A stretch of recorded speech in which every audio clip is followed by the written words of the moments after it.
All right, let's talk to Spike Eskin, host of the outstanding afternoon show every 2 to 6, Monday through Friday here on WIP. Of course, the maestro of the Rights to Ricky Sanchez podcast. We haven't had Spike on to talk, Sixers in a long time. We'll do that and more. Good morning, Spike. Hey, Joe. How are you? Good, buddy. How's the snow treating you? I hate it, dude. Yeah, I hate it with all of my hate with snow? yeah, I Preach. hate- That was great. Hate Your it. bit with not your bit, but your back and forth with Fritz the other day was hysterical. Well, Fritz is forever 12 years old. Yes, He's like, he it's is. fun. It's fun. It is. But it's not. Well, you are also forever 12 years old at the camera.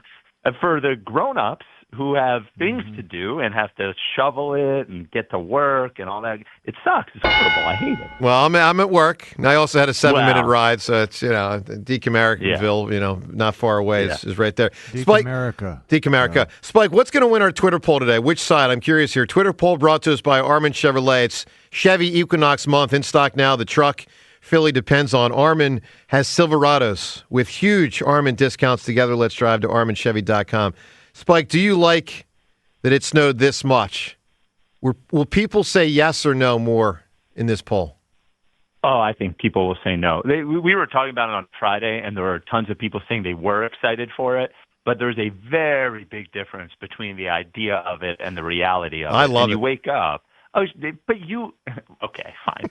I hate Doesn't that you have love to it. shovel. I Yeah, don't mind yeah, it, but Spike, I'm one of those people who loves it when it's happening, like it's really pretty, and then I go, oh, I gotta, and I live in South Philly. I go, I don't know if we're gonna have any parking when I get home today. So yeah, the reality is not as much fun. Yes. Well, when we lived in South Philly, when I lived at 10th and Rittner, my street would have that snow for a Months. month. It wouldn't go anywhere. If it stays cold, I know. That can't happen. All right, Spike, let's get to the Sixers. We'll get to some other stuff. I want to play some audio for you, Brian Windhorst, the other day. This is prior to the Sixers-Knicks game on Saturday. Now, unfortunately, Sixers lost the game. Close game, but yet again, when they build momentum, they often seem to lose this type of game. But before the game, Windhorst on ESPN said this about the Sixers. You know he's on his game when he is playing that many minutes. And let's just be honest, I have no idea whether it can last. I hope it can last. But if you've got Embiid playing like this and you've got Maxey playing like an all-NBA player and the supporting cast they have, the Eastern Conference is gettable for them. Let's just be honest. Spike, is he right? Wow. Can they get to the finals? I would be very surprised. It doesn't. I don't think. Let's put it this way: Embiid right now is better than we thought he would be. Right? I mean, he looks very good. He's scoring really well. The difference is that to your eye and to the stats, it looks like 2 years ago. But 2 years ago, they would be playing at a 60-win pace if Joel Embiid was what Joel Embiid was. So he's not, which makes them pretty good. They are a pretty good team. I think they could beat any team, assuming he's healthy and he's playing. I assume they could beat any team in one 7-game series. I don't think they could do that in 3 consecutive 7-game series. I don't think it's realistic, actually. Paul George also, has sort of outplayed my expectations in the recent past. How realistic is it to expect that he can continue on this pace? Oh, he could be him being like this, I think is fine. I think him being healthy a 15-point. What's that? Healthy enough to actually do this for a season? Well, the healthy part, I have no idea. The performance part, I think he could keep up. He's 15, 16 points a game, play good defense, 4 or 5 rebounds, 4 or 5 assists. I think he's fine. He is certainly contributing less than most players making $60 million a year. But he has been fine. He is a really, really good shooter when everything's going well, which they could use. The problem with the health thing is that so many things have to go right, and then they have to beat the team. So it's not as if everybody is healthy, they are the favorite over every team they play, and they just need to be healthy. They have to be healthy, and everyone has to play better than they've ever played in the playoffs, aside from Paul George. He's played really, really well in the playoffs. But even if Embiid is playing, he still has to outperform the way that he has played previously in the playoffs. Mm-hmm. So that is why it's hard to get there for me mentally. I assume there is some world that it could happen, right? Anything could happen.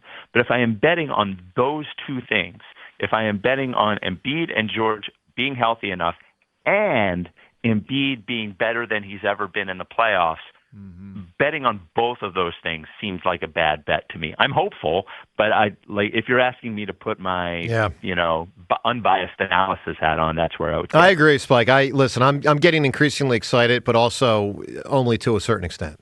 Right. I mean, the reality is it's hard to imagine that they really can take it the distance. All right, Spike, let's broaden this out a couple other things. Do you think people are too down on the Phillies? I do. Many people tell me I'm wrong. Are people too down on the Phillies? So I think yes, but I think for maybe the wrong reason. I think there is a reason to be down on them. I think the reason they are down on them is because the Bo Bichette thing happened. If the Bo Bichette thing had never happened and we had just retained Schwarber and Real Muto like everybody assumed they were going to do, I think people would be fine.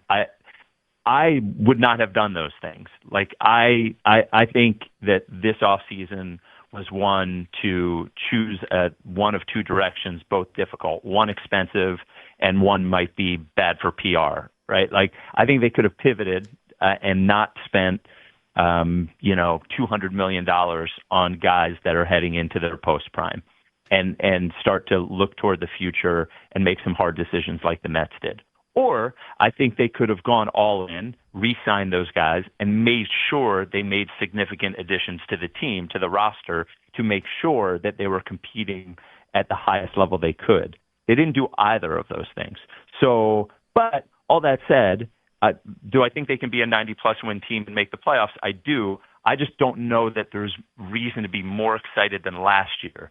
And given the trajectory of the team, if there's if you don't think they're going to be as good as they were, and as good as they were wasn't good enough, then it sort of, to me, I understand why people are disheartened going into the year. Very disheartened. I mean, no question. Yeah. Spike, to the Eagles, I'm curious, Jalen or Nick, whose job do you think is more on the line in 2026? I think it's probably Nick, just because it's easier to get a head coach than it is a quarterback. I think that I think both of them are going into this year with a lot to prove. I know that sounds crazy because your last caller, like, he won the Super Bowl. It's like, well, congrats. You can't go to play the game and bring the Lombardi Trophy and just say, we won the Super Bowl 2 years ago, we're good, and win the game. So I think they both have things to prove, but I think ultimately the Eagles have shown that they believe that coaches are more replaceable than players are. And so for that, I would think that Nick probably has more to lose this coming year than Jalen does. Spike, are the Eagles actually going to hire an offensive coordinator yet again who has not called plays in the NFL? Would be funny, right?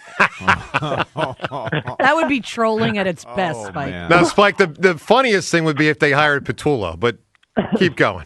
He's still on staff. Look around. Yeah, he's still here. I understand I understand them going into it saying if they can't get one of their top couple of guys that they wanted, they're left with choices that are either very low upside. I would imagine they're looking at some of these guys, the sort of guys that have been around the league, or a young guy with a lot of potential that has a very low floor but a very high upside.